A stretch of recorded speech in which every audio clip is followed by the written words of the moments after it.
Hello दोस्तों, मैं इंद्रेश अपने YouTube channel Indresh GS classes में आप सभी का स्वागत करता हूं। दोस्तों, जो सामाजिक अध्ययन का जो हम लोग कल क्वेश्चन देख रहे थे, तो उसमें हम लोग 15 ही क्वेश्चन किए थे। थोड़ी सी दिक्कत और प्रॉब्लम की वजह से जो हम लोग नहीं कर पाए थे। तो जो बाकी बचे हुए क्वेश्चन थे उनको आज हम लोग क्या करेंगे, पूरा करेंगे। ठीक है। तो जिस तरह से आप लोग सपोर्ट और अपना प्यार दे रहे हैं उसी तरह से बनाए रखिए। आप लोगों को एक गुड न्यूज भी मिली है बहुत जल्द। ये तो नहीं मैं कह सकता हूँ किस महीने में आ जाएगा, क्योंकि आयोग का अभी तक गठन नहीं हो पाया, लेकिन बहुत जल्द आप लोगों का यूपी पेट की जो है यूपी टेट की जो वैकेंसी है वो आएगी। 100% है। आज हम लोग 2011 का जो है PYQ था जो पूछा गया था उसको हम लोग देखेंगे। ठीक है। जितना क्वेश्चन हो सकेगा उतना क्वेश्चन हम लोग करेंगे। तो चलिए स्टार्ट करते हैं। सामाजिक अध्ययन SST जिसको बोलते हैं, 2023 में जो आने वाले वो संभावित प्रश्न हैं उनको हम लोग देखते हैं। ठीक है। आज का पहला क्वेश्चन आप लोगों के सामने रहा। क्वेश्चन नंबर 106 कह रहा, असम का जो प्राचीन नाम है वो क्या है। तो असम का प्राचीन नाम क्या है, इसका तो ऑप्शन आप लोगों को सभी लोगों को पता होगा। ठीक है। असम का जो प्राचीन नाम है वो क्या है, कामरूप है। क्या है, कामरूप है। क्या है, कामरूप। याद रहेगा नहीं, क्या है, कामरूप। इसका क्या है, प्राचीन नाम है। ठीक, याद होगा। कामरूप इसका क्या है, प्राचीन नाम है। इसकी राजधानी कहाँ पे है, इसकी राजधानी जो हमारी दिसपुर है। ठीक है, दिसपुर है। ठीक है, दिसपुर। यहीं पे एक माजुली द्वीप है। ठीक है, माजुली द्वीप विश्व का सबसे बड़ा नदी द्वीप है। माजुली द्वीप विश्व का सबसे बड़ा नदी द्वीप है, जिसका नाम क्या है, माजुली द्वीप है। जो किस नदी पे बना हुआ है, तो ब्रह्मपुत्र नदी पे। किस पे, ब्रह्मपुत्र नदी पे है। ठीक है, ब्रह्मपुत्र नदी पे है। ठीक, ये क्या है, ब्रह्मपुत्र नदी पे है। याद रहेगा ना, किस नदी पे है, ब्रह्मपुत्र नदी पे है। याद रहेगा। यहीं पे हमारे जो है काजीरंगा राष्ट्रीय उद्यान भी पाया जाता है। काजीरंगा काजीरंगा नेशनल पार्क हमारा कहाँ पाया जाता है, वो भी हमारा कहाँ पे है, असम में है। ठीक है, एक सींग वाले गैंडे के लिए जाना जाता है। ठीक है, चलिए आगे चलते हैं। इतना काफ़ी है, तो इसका राइट आंसर हमारा क्या आ जाएगा, बी पार्ट हमारा क्या होगा, राइट। आइए चलते हैं नेक्स्ट क्वेश्चन नंबर 107 बताएंगे आप लोग। 107 देखिए क्या कर रहा है। क्वेश्चन नंबर 107 कर रहा है कि दिलवाड़ा दिलवाड़ा मंदिर का उदाहरण है, बताइए। जैन स्थापत्य का, बौद्ध स्थापत्य का, मुगल स्थापत्य का, या सल्तनत स्थापत्य का। दिलवाड़ा का जैन मंदिर जो है किस स्थापत्य के लिए जाना जाता है, इसको आप लोग बताइए। तो यह जो है जैन स्थापत्य के लिए जाना जाता है। ठीक है, तो इसका राइट आंसर हमारा क्या आ जाएगा, ए पार्ट हमारा क्या होगा, राइट हो जाएगा। चलिए 108 भी बता दीजिए पे। चाणक्य को किस नाम से और जाना जाता था। चाणक्य को हम लोग विष्णुगुप्त के नाम से जानते थे। ठीक, क्या है, चाणक्य को हम लोग क्या कहा जाता था, विष्णुगुप्त भी कहा जाता था। ठीक, क्या कहा जाता, विष्णुगुप्त कहा जाता था। ठीक है, क्या कहा जाता था, विष्णुगुप्त। इसका राइट आंसर हमारा सी पार्ट हमारा क्या होगा, राइट। ये सभी क्वेश्चन हमारे जो है जो 2011 का जो है हमारा पहला वाला जो टेट हुआ था उसमें ये सभी क्वेश्चन क्या किए गए थे, पूछे गए थे। देख लीजिए किस तरह के क्वेश्चन पूछे गए। 109 बताइए, औषधि में किसका संबंध, औषधि से किसका संबंध नहीं है। धन्वंतरी का, चरक का, भास्कर का, या सुश्रुत का, बताइए। तो किसका जो है मतलब औषधि से किसका संबंध नहीं है, ये आप लोगों को बताना। 109 का तो ये जो है किसका, भास्कराचार्य का। इससे नहीं, बाकी हमारे सभी क्या औषधि क्या थे, वैज्ञानिक भी थे, चरक थे, इन्होंने चरक संहिता लिखी थी, सुश्रुत थे। ये सभी लोग क्या थे, औषधि से संबंधित थे। ठीक है, आगे आ जाइए। Next question number 110। Question number 110 क्या कर रहा है कि भारत भारत के राष्ट्रपति को उसके कार्यालय से हटाया जा सकता है। जो भारत का राष्ट्रपति है उसको किसके द्वारा जो है, उसके कार्यालय से। तो जो भारत का राष्ट्रपति होता है, ठीक है, राष्ट्रपति किस आर्टिकल में, किस अनुच्छेद में, भारत का एक राष्ट्रपति होगा तो आर्टिकल कौन सा, अनुच्छेद, अनुच्छेद कौन सा है, अनुच्छेद हमारा है 52। कौन सा है, 52। ठीक है, कौन सा है, 52 में क्या है, भारत का एक राष्ट्रपति होगा। वर्तमान में कौन भारत के राष्ट्रपति हैं, तो द्रौपदी चंद्र द्रौपदी चंद्र मुर्मू जी हैं। ठीक है, द्रौपदी चंद्र मुर्मू जी हैं। ठीक है, द्रौपदी चंद्र मुर्मू जी हैं, जो कहाँ से बिलोंग करती हैं, उड़ीसा से। ठीक, उड़ीसा की संथाल जनजाति से। ठीक है, उड़ीसा की संथाल जनजाति से क्या करती हैं, बिलोंग करती हैं। दूसरी महिला बनी है। ठीक है, पहली महिला प्रतिभा देवी पाटिल थी। इनको जो है कार्यालय से हटाया जा सकता है प्रधानमंत्री द्वारा, उच्चतम न्यायालय द्वारा, मुख्य चुनाव आयुक्त द्वारा। ना तो प्रधानमंत्री हटा सकता है, ना ही जो मुख्य चुनाव आयुक्त हटा सकता है। तो इनको हटा सिर्फ सकती है तो कौन, संसद के द्वारा हटाया जा सकता है। किसके द्वारा, संसद के द्वारा हटाया जा सकता है। तो इसका राइट आंसर क्या आ जाएगा, डी पार्ट हमारा क्या हो जाएगा, राइट हो जाएगा। ठीक, आ जाइए नेक्स्ट चलते हैं। क्वेश्चन नंबर 111 आप बताएंगे। क्वेश्चन नंबर 111 कह रहा है कि भारत में प्रथम आणविक प्रशिक्षण जो हुआ था, परीक्षण हुआ था 1974 में हुआ था, इसे किस नाम से जाना जाता है? शक्ति 1, टारनेडो, चगाई या हंसते हुए बुद्ध? स्माइलिंग बुद्धा के नाम से जाना जाता है। ठीक है, पहले जो हमारा परीक्षण हुआ था उसको हम लोग क्या कहते हैं? स्माइलिंग बुद्धा के नाम से। उस समय हमारी प्रधानमंत्री कौन थी? उस समय हमारी प्रधानमंत्री थी माननीय श्री कौन सी? इंदिरा गांधी जी थी। कौन थी? इंदिरा इंदिरा गांधी जी थी। ठीक है, इंदिरा गांधी जी थी। ठीक, जब हमारा पहला जो है प्रथम आणविक परीक्षण हुआ था 1974 में, उसे कहते हैं स्माइलिंग बुद्धा के नाम से जाना जाता है। ठीक है, स्माइलिंग बुद्धा की। ठीक, तो इसका डी पार्ट हमारा राइट हो जाएगा। शकुंतलम लिखे थे, जो शकुंतलम है किसके द्वारा लिखी गई थी? 112 बताइए। तो शकुंतलम जो है भास द्वारा लिखी गई थी। ठीक है, शकुंतलम किसके द्वारा? तो भास के द्वारा। तो इसका क्या जाएगा? बी पार्ट हमारा क्या होगा? राइट। चलिए नेक्स्ट बताइए, क्वेश्चन नंबर 113। पानीपत की तीसरी लड़ाई मराठों और किसके बीच हुई थी? बताइए। तो पानीपत की जो तीसरी लड़ाई है मराठा और किसके बीच हुई? इसमें 3 लड़ाइयाँ हुई थी। पहली लड़ाई जो है 1526 ईस्वी में हुई थी। ठीक है, बाबर और किसके बीच हुई थी? बाबर और इब्राहिम लोदी के बीच हुई थी, जिसमें इब्राहिम लोदी जीत जाता है। और सेकंड वाली जो हुई थी वो कब हुई थी? 1556 में हुई थी। ठीक है, 1556 में अकबर और हेमू के बीच हुई थी, जिसमें अकबर क्या करता है? जीत जाता है। ठीक है, और कौन सी? 1761 में हुई थी या कब हुई थी? आप इसको कमेंट बॉक्स में तीसरी जो लड़ाई हुई थी 1761 में हुई थी या 1764 में हुई थी? पानीपत की तीसरी लड़ाई मुगल मराठों और मुगलों के बीच हुई थी, अफगानों के बीच हुई थी या सिखों के बीच हुई थी? बताइए। 113 का बताइए, 113 का राइट आंसर क्या आ जाएगा? तो 113 का राइट अफगानों के बीच हुई थी। किसके बीच हुई थी? अफगानों के बीच। ठीक, चलिए आइए चलते हैं नेक्स्ट क्वेश्चन नंबर। आप बताएंगे 100 कौन सा? 100 हमारा जो है 14 बताइए। क्वेश्चन नंबर 114 क्या कह रहा है? क्वेश्चन नंबर 114 कह रहा है किसने कहा था स्वराज मेरा क्या है? जन्म सिद्ध अधिकार है। किसने कहा था स्वराज मेरा जन्म सिद्ध अधिकार है? तो यह जो किसने कहा था? तो बाल गंगाधर तिलक द्वारा कहा गया था। ठीक है, इन्होंने ही क्या किया था? गणेश उत्सव गणेश गणेश उत्सव स्टार्ट किए थे। ठीक है, गणेश उत्सव स्टार्ट कर किए थे। ठीक है, स्टार्ट किए थे महाराष्ट्र में। ठीक है, गणेश उत्सव को स्टार्ट करने वाले कौन व्यक्ति थे? तो ये थे हमारे जो बाल गंगाधर तिलक। इन्होंने ही कहा था स्वराज मेरा जन्म सिद्ध अधिकार है। दादा भाई नौरोजी को ओल्ड मैन ऑफ इंडिया कहा जाता है। नेताजी सुभाष चंद्र बोस को 1939 में जो है क्या बनाया गया था? 1939 में जो है कांग्रेस के अध्यक्ष बने लाला लाजपत राय। इन्होंने कहा था, क्या कहा था बताइए? लाला लाजपत राय, मेरे जो है मेरे सर पर लगी एक एक लाठी जो है तुम्हारे क्या होगी? ताबूत की कील साबित होगी। जब जो है क्या साइमन कमीशन का विरोध करते हुए इनकी क्या हो गई थी? मृत्यु हो गई थी। सारी चीज़ें आपको ए टू जेड क्या होनी चाहिए? याद होनी चाहिए। राणा सांगा, क्वेश्चन नंबर 115। राणा सांगा संबंधित है मालवा से हैं, मेवाड़ से, खजुराहो से हैं या माड़ू से हैं? मांड से हैं। ठीक है, मांड हमारा मध्य प्रदेश में पड़ता है। बताइए 115 का। तो कहाँ से? मेवाड़ के राजा थे कौन? राणा सांगा। ठीक, नेक्स्ट बता दीजिए क्वेश्चन नंबर 116। शक काल की शुरुआत कनिष्क के समय हुई थी। कब हुई थी? तो 78 ईस्वी में हुई थी। ठीक है, शक संवत इस समय भी मानी जाती है। जो जो संवत चलती है, ईस्वी चलती है, वो इस समय भी मानी जाती है। ठीक है, चलिए 117 बताइए। भारत में प्रथम ब्रिटिश गवर्नर कौन थे? भारत का जो प्रथम ब्रिटिश गवर्नर था वह कौन था? लॉर्ड डलहौजी था, हेस्टिंग था या क्लाइव था या कैनिंग था? तो पहला ब्रिटिश गवर्नर जो था वह कौन था? रॉबर्ट क्लाइव था। कौन था? रॉबर्ट क्लाइव था। कौन था? रॉबर्ट क्लाइव था। इसका मतलब सी पार्ट हमारा क्या आ जाएगा? राइट आंसर आ जाएगा। ठीक है, 117 का राइट आंसर क्या आ जाएगा? सी आएगा या बी आएगा? बताइए। वारेन हेस्टिंग था जनरल, पूछा गवर्नर जनरल ने। ये क्या था? भारत में प्रथम ब्रिटिश गवर्नर जनरल एक था, बंगाल का था। ठीक है, इतना याद रखिएगा। ये क्या था? बंगाल का था। ठीक है, बंगाल का गवर्नर था। ठीक है, क्या था? गवर्नर था। ठीक है, ये बंगाल का गवर्नर था। लेकिन वो पूछ रहा भारत में प्रथम ब्रिटिश गवर्नर जनरल कौन थे? तो था हमारा वारेन हेस्टिंग था। कौन था? Warren Hastings. इसको क्या बनाया गया था? गवर्नर जनरल बनाया गया था। ठीक है, ये सारी चीज़ें आपको क्या होनी चाहिए? याद हो। चलिए 118 बताइए।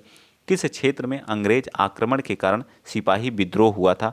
तो बंगाल में, दिल्ली में, अवध में, मैसूर में? कहाँ पे जो है सिपाही विद्रोह हुआ था? 118 का आप लोग बताइए। तो हमारा कहाँ पे हुआ था? दिल्ली में जो सिपाही विद्रोह हुआ था। ठीक है, तो इसका पार्ट 118 का हमारा क्या आ जाएगा?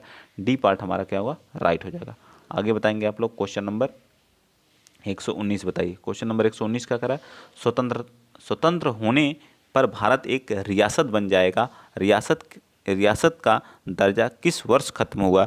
जो स्वतंत्र होने पर मतलब भारत जब 1947 में आज़ाद हो जाएगा तो वह एक रियासत बन जाएगा, यह दर्जा कब खत्म हुआ इसको बताइए आप लोग। क्वेश्चन नंबर 119 का राइट आंसर हमारा 1949 में क्या हो गया, ये दर्जा खत्म हो जाएगा, मतलब सी पार्ट हमारा क्या हो जाएगा, राइट हो जाएगा। ठीक, चलिए आगे बताइए। 120, स्वतंत्र भारत का अंतिम गवर्नर जनरल कौन था?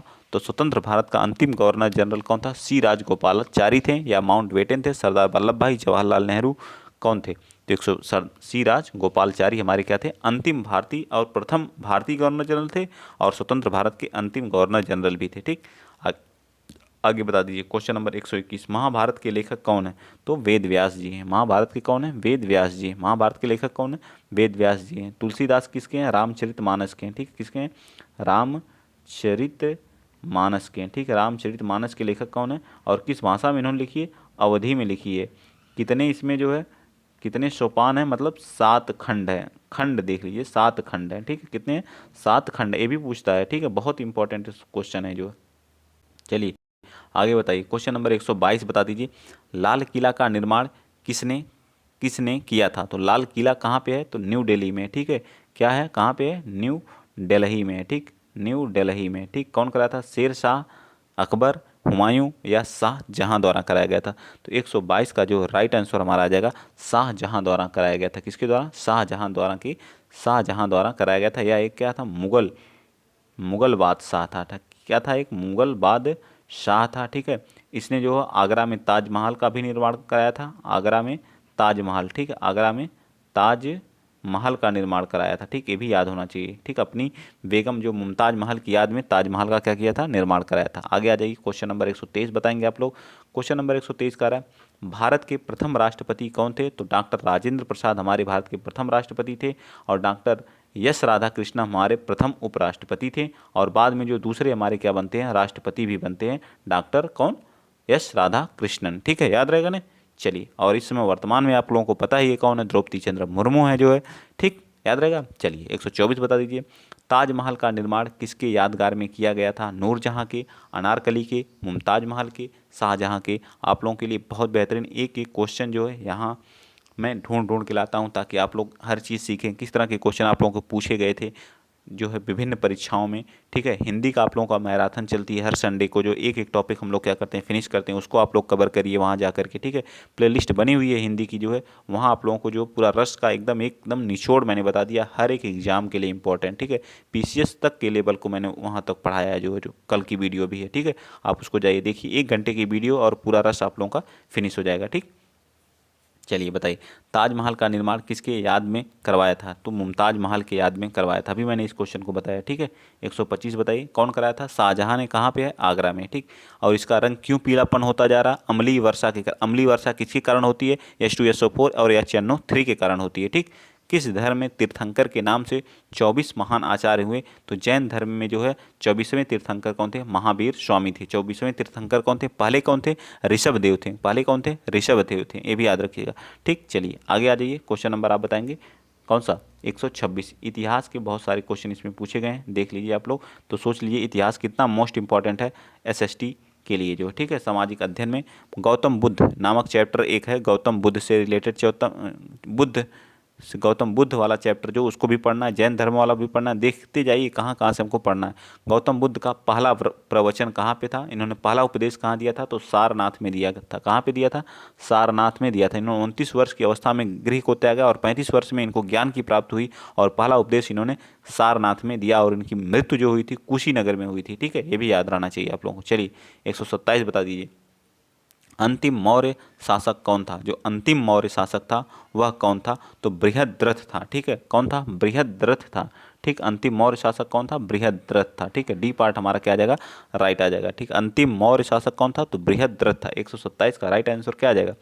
तो बृहद्रथ आ जाएगा। ठीक, प्राचीन, अगला 128 बता दीजिए आप लोग। क्वेश्चन नंबर 128 बताइए, कह रहा प्राचीन रोम कब गणतंत्र हुआ? जो हमारा प्राचीन रोम है जिसकी राजधानी इटली है, इटली थी, यह कब गणतंत्र हुआ? रोम, रोम की राजधानी कहाँ है? इटली की राजधानी क्या है? रोम है। ठीक है, ये कह रहा रोम का, प्राचीन रोम का जो गणतंत्र हुआ कब? 6वीं सदी ईसा पूर्व, फर्स्ट ली सदी ईसा पूर्व, या तीसरी सदी ईसा पूर्व, या 2वीं सदी? कौन सा राइट आंसर? 128 का राइट आंसर बताइए आप लोग। तो ए राइट आंसर हो जाएगा। ठीक है, 6वीं सदी ईसा पूर्व। चलिए सिंधु घाटी को भी आप लोगों को पढ़ना है, देख लीजिए जो जो चैप्टर यहाँ पूछे गए हैं वो सभी हमें पढ़ना है, ठीक है। सिंधु घाटी सभ्यता की जो लिपि थी वह क्या थी, अवचनीय थी, जिसको पढ़ा नहीं जा सकता था, ठीक है, अवचनीय थी, ठीक। तो ये पार्ट हमारा क्या आ जाएगा, राइट आ जाएगा, ठीक है, जिसको पढ़ा नहीं जा सकता था। चलिए 130 बताइए, हड़प्पा के लोग प्रयोग करना नहीं जानते थे, सोना का, लोहा का, चांदी का या कांसा का। सोना जानते थे, लोहा जानते थे, चांदी जानते थे या कांसा नहीं जानते थे, बताइए 130 का। बताइए 130 का राइट आंसर क्या आ जाएगा, 130 का आप लोग बताएंगे, बताइए फटाफट क्या राइट होगा, जल्दी बताइए। चलिए तो इसका क्या था, क्या नहीं उनको पता था, हड़प्पा के लोग जो प्रयोग नहीं जानते थे, किसका नहीं जानते थे, बताइए 130 का राइट आंसर क्या आ जाएगा। तो 130 का राइट आंसर हमारा सी आ जाएगा, लोहा, लोहा के बारे में नहीं जानते थे। 131 बताइए, असम के काजीरंगा नेशनल पार्क का आकर्षण, मैंने बताया था ना, असम में काजीरंगा नेशनल पार्क, ओरांग भी असम में पाया जाता, तो एक सींग वाले गैंडे के लिए, किसके लिए, एक सींग वाले गैंडे के लिए, ठीक। चलें आगे, चलिए बताइए, अब बताएंगे आप लोग कौन सा, 132, क्वेश्चन नंबर 132 देखिए क्या कह रहा है। क्वेश्चन नंबर 132 कह रहा है कि एक एक स्थान जो किसी समय या फ्रांसीसी उपनिवेश था, अब अरविंद आश्रम की मंजिल है, कौन सा है, चेन्नई, पुदुचेरी, अंडमान, गोवा। तो जो फ्रांसीसियों का जो सबसे ज़्यादा उपनिवेश कहाँ पे था, तो पुदुचेरी, पुदुचेरी पे था या फिर चेन्नई पे, तो पुदुचेरी पे था, किस पे था, पुदुचेरी पे था, ठीक है। तो राइट आंसर 132 का राइट आंसर क्या आ जाएगा, 132 का राइट आंसर सी ही होगा, ठीक है। चलिए आगे आ जाइए, बॉम्बे हाई संदर्भित है किसके लिए, अप अपतट तेल क्षेत्र के लिए, अपतट गैस के लिए, या तटवर्ती तेल क्षेत्र के लिए, या तटवर्ती गैस के लिए, बताइए 133 का राइट, अपतट जो बॉम्बे हाई तेल के लिए जाना जाता है, ठीक है। तो ए पार्ट इसका क्या हो जाएगा, राइट। कहाँ पड़ता है, महाराष्ट्र में, एमएच में पड़ता है, ठीक है। यहाँ पे क्या क्या पाई जाती है, ठीक है, एलोरा की गुफा कहाँ पाई जाती है, तो महाराष्ट्र में पाई, अजंता की गुफाएं भी यहीं पे पाई जाती हैं, ठीक है। भारत का जो 26वां राज्य निम्न में से कौन सा, उत्तरांचल, गोवा, झारखंड, छत्तीसगढ़, इसमें से राइट आंसर क्या आ जाएगा, 134 का। तो राइट आंसर हमारा क्या आ जाएगा, छत्तीसगढ़। इसका निर्माण जो छत्तीसगढ़ का 2000 में हुआ था, ठीक है, 2000 में, ठीक है। कब हुआ था, 2000 में, ठीक, याद रखिएगा, सन 2000 में। इसी समय 3 राज्य बने थे हमारे, एक उत्तराखंड बना था, एक झारखंड का भी निर्माण हुआ था, ठीक है। चलिए 135 बताइए, निम्न में से कौन सी नदी का उद्गम भारत में नहीं है, कावेरी, कावेरी का तो है, बिल्कुल है, नर्मदा का भी है, गंगा का गंगोत्री से होता है, ठीक है, नर्मदा का कहाँ से होता है, अमरकंटक की पहाड़ी से होता है, कावेरी नदी, ठीक, ये हमारे ब्रह्मगिरी पहाड़ी कर्नाटक से निकलती है, और ब्रह्मपुत्र नदी का जो उद्गम है जो है हमारा क्या होता है, बाहर से होता है, कैलाश पर्वत का जो होता है वहाँ से इसका जो उद्गम होता है, ठीक है। चलिए नेक्स्ट बताइए, क्वेश्चन नंबर आप बता दीजिए 130, भारत का बृहत्तम नदी कौन सी है, मतलब सबसे बड़ी भारत की जो है बृहत्तम नदी कौन सी है, तो गंगा है। तो सबसे बड़ी नदी कौन सी है, गंगा है, जिसकी लंबाई कितनी है, 2500 मीटर है, कितनी है, 2500, गंगोत्री से निकलती है, 5 राज्यों से होकर के क्या होती है, फ्लो होती है। गंगा नदी हमारी क्या होती है, 5 राज्यों से होकर के क्या कहती है, बहती है, क्या होती है, 5 राज्यों से होकर के बहती। तो इसका राइट आंसर क्या आ जाएगा, डी पार्ट हमारा क्या होगा, राइट हो जाएगा। 136 का राइट आंसर क्या आ जाएगा, तो डी पार्ट होगा, ठीक है, 136 का डी पार्ट, सबसे बड़ी 2500 किलोमीटर की डिस्टेंस है। चलिए 137 बताइए, ग्रीनविच माध्य समय का भारतीय प्रमाण समय के बीच समय अंतर कितना है, तो 5.5 घंटे का है। याद रखिएगा, ये तो मोस्ट इंपॉर्टेंट, 5.5 घंटे का क्या है, समय अंतर होता है, ठीक। बी पार्ट क्या हो जाएगा, राइट। नेक्स्ट आइए, क्वेश्चन नंबर 138 बताएंगे, निम्न में से कौन सी भू आकृति भारत में नहीं पाई जाती है, समुद्र तल, हिमशैल, हिमनदी, मरुस्थल। तो कौन सा राइट, मरुस्थल तो पाया जाता है, थार का मरुस्थल पाया जाता है, समुद्र तल भी पाया जाता है, हिमशैल पाई जाती है, हिम नदी पाई जाती है, कौन सा, 138 का राइट आंसर आप बताएंगे। तो समुद्र तल ज़्यादातर नहीं मिलते हैं, ठीक है, और हमें यहाँ पे हिम नदियाँ भी पाई जाती हैं, जो बर्फ़ के, हिम नदियाँ जो बर्फीली होती हैं, जैसे गंगा नदी बर्फ़ पिघलता तभी फ्लो करती हैं, ठीक है। हिमशैल भी पाई जाती हैं, ठीक है, हिमशैलें भी पाई जाती हैं, जहाँ जो शैल, जो पहाड़ी का निर्माण क्या होता है, हिम से होता है, बर्फ़ से होता है, ठीक, वो भी पाई जाती हैं। 100 भारतीय मुख्य भूभाग कितने महासागर मिलते हैं, मतलब जो मुख्य भूभाग है कितने महासागरों से मिला हुआ है, एक हिंद महासागर से, प्रशांत महासागर से, तो हमारे कितने महासागर हैं, तो महासागरों की संख्या कितनी है, 4 है, ठीक है। एक कौन सा सबसे बड़ा, कौन सा, प्रशांत महासागर है, प्रशांत के बाद कौन सा है, अटलांटिक महासागर है, अटलांटिक, अटलांटिक महासागर है, फिर अटलांटिक के बाद हिंद महासागर है, हिंद महासागर है, फिर आर्कटिक महासागर है, ठीक है, आर्कटिक महासागर है, ठीक, याद रहना चाहिए। चार महासागर तो किससे सीमा साझा करता है हमारा भारत जो हो, तो वो सिर्फ एक महासागर से सीमा साझा करता है वो कौन सा है, तो हिंद महासागर है। तो इसका राइट आंसर क्या आ जाएगा, 139 का राइट आंसर बता दीजिए आप लोग, एक होगा। ठीक है, साइलेंट वैली किस राज्य में स्थित है, साइलेंट वैली जो है महाराष्ट्र में नहीं है। ठीक है, बिल्कुल गलत बात है, महाराष्ट्र में नहीं है, कर्नाटक में भी नहीं है, तो किस राज्य में है बताइए, किस राज्य में है। मैंने 50-50 कर दिया है, तो आप बता सकते हैं कौन सा राज्य हमारा इसका राइट हो जाएगा। चलिए 140 का राइट आंसर बताइए, फटाक से बताइए, तो हमारा क्या आ जाएगा, केरल राज्य में हमारा क्या साइलेंट वैली है। ठीक है, पेरियार वन्यजीव अभ्यारण्य हमारा भी वहीं पे है। ठीक है, वेम्बनाड झील हमारी कहाँ पे, ये भी हमारी केरल में ही स्थित है। चलिए नेक्स्ट बताइए, इसका हमारा बी पार्ट क्या होगा, राइट हो जाएगा। 141, केला और अनानास मुख्यतः उगते हैं कहाँ पे, उष्णकटिबंधीय क्षेत्रों में, भूमध्य रेखीय क्षेत्रों में, पहाड़ीय क्षेत्रों में, या मरु उद्यानों में। तो 141 का राइट आंसर क्या आ जाएगा, जो उष्णकटिबंधीय क्षेत्र होते हैं वहाँ पे हमारा केला और अनानास मुख्य रूप से क्या किए जाते हैं, उगाए जाते हैं। चलिए आगे बता दीजिए, क्वेश्चन नंबर 142, निम्न में से किस समूह की भाषा को भारत में सर्वाधिक लोग बोलते हैं, भारतीय आर्य भाषा को, द्रविड़, ऑस्ट्रो एशियाटिक, या चीन तिब्बती को। तो आर्य भारतीय जो होते हैं वो किस भाषा को सबसे ज़्यादा पसंद करते हैं, तो भारतीय आर्य भाषा को सबसे ज़्यादा क्या करते हैं, पसंद करते हैं। आ जाइए क्वेश्चन नंबर 143 बता दीजिए, क्वेश्चन नंबर 143 क्या कह रहा है, कह रहा है कि निम्न में से कौन सा जुड़वा नगर है, दिल्ली का फरीदाबाद, दिल्ली तथा फरीदाबाद, मुंबई तथा ठाणे, हैदराबाद, या सिकंदराबाद। तो ये बहुत बार क्वेश्चन, कई एग्जाम में क्वेश्चन पूछा गया है, तो आप इसको बताएंगे कौन सा इसका राइट आंसर हो जाएगा। तो हैदराबाद और सिकंदराबाद क्या कहते हैं, जुड़वा नगर कहलाते हैं। ठीक है, जुड़वा नगर कहलाते हैं।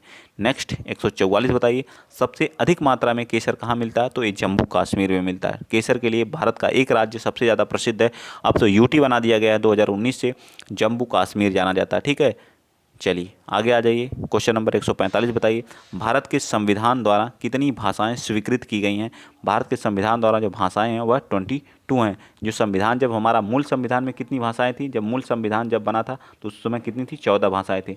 15वीं भाषा कौन सी थी, सिंधी थी। कौन सी थी, सिंधी थी। ठीक है, सिंधी थी, याद रखिएगा। ठीक, चलिए आगे आ जाइए, क्वेश्चन नंबर 146 बता दीजिए।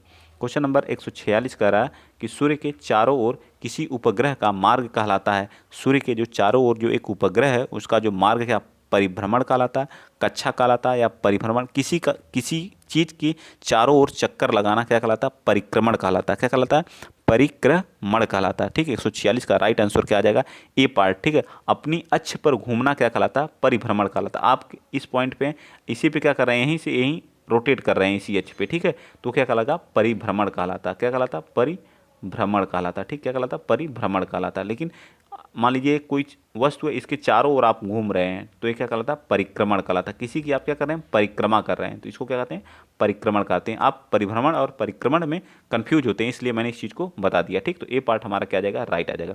147 बताइए, पृथ्वी के सबसे निकट खगोलीय पिंड कौन सा, सूर्य, शुक्र, चंद्रमा, या प्रॉक्सिमा सेनोटरी, बताइए। 147 का राइट आंसर क्या आ जाएगा, चंद्रमा पृथ्वी के सबसे निकट है। ठीक, बी पार्ट। नेक्स्ट बताइए 148, भूमध्य रेखा नहीं गुजरती है उत्तरी अमेरिका से होकर के, तो उत्तरी अमेरिका से हमारी भूमध्य रेखा दक्षिणी अमेरिका से बिल्कुल होकर के गुजरती है, अफ्रीका से भी, इनमें से कोई एक महाद्वीप से।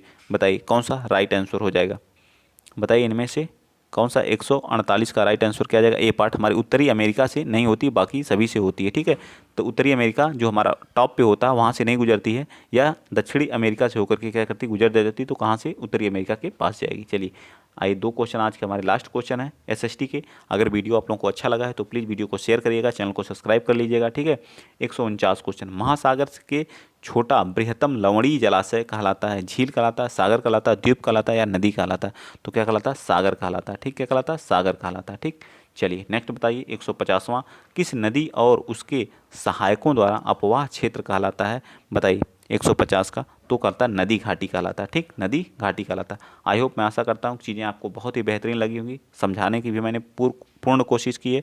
अगर चीज़ें आप लोगों को समझ में आ रही हैं तो प्लीज़ वीडियो को शेयर करिएगा, चैनल को सब्सक्राइब करिएगा, और जो लोग मुझसे जुड़े हुए हैं उनका 130 140 कोई नहीं रोक पाएगा। ठीक है, 140 अगर टारगेट आप बना के अभी चलेंगे तभी इतना टारगेट आप अचीव कर लेंगे। फिर ये वाली प्रॉब्लम नहीं होगी कि सर मेरा सीटेट में 81 रह गया, 80 रह गया। ये वाली प्रॉब्लम अगर फिनिश करना तो अभी से लग जाइए, 100% आएगा। ठीक है, 100% आएगा यूपी टेट का बस थोड़ा सा समय लगेगा, क्योंकि नया आयोग बनेगा, नए आयोग से आएगा तो समय लगेगा, ठीक है। इसमें कोई दो राय नहीं है कि मैं कह दूं कि कल आ जाएगा, परसों आ जाएगा, ऐसा नहीं, मुझे भ्रम में नहीं डालना है। हाँ, जिसको तैयारी करना वो लगे रहे, ठीक है, टारगेट बनाए रहे, आज नहीं तो कल तो आना ही आना है, ठीक है। लेकिन एग्जैक्ट देखिए, इस सरकार का कोई वो नहीं है कि हाँ एग्जैक्ट कल ही आ जाएगा, ठीक। तो आज के लिए इतना ही। जय हिंद, जय भारत।